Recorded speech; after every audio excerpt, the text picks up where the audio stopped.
I think it was decent. Happy to get the goal. I'm not my sharpest because I had a little setback.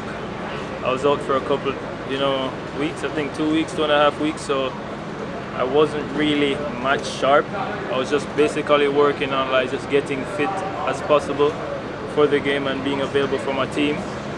But personally, I think I held my own and I was able to contribute positively. But there's always room for improvement on my end. I think some of my passes was off, but I grew into the game and I was able to get a goal. And for me, it's a good performance. I give myself.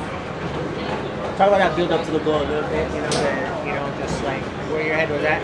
Getting in that box there. I'm very strong at set pieces. I scored last week for my team, so I'm on a little run. Basically, it's just off the training ground.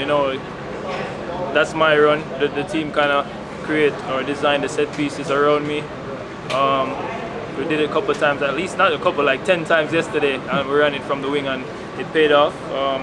Really nice header. After I watched it back, I didn't know that it was so nice, but a powerful header, and give thanks. Yeah. So how confident is the team now going into the next 2 matches and the competition? So in a tournament, you just want to get the first game out of the way, to see where you're at and see what you need to improve on. Again, sometimes it's in tournament football, it doesn't have to be pretty.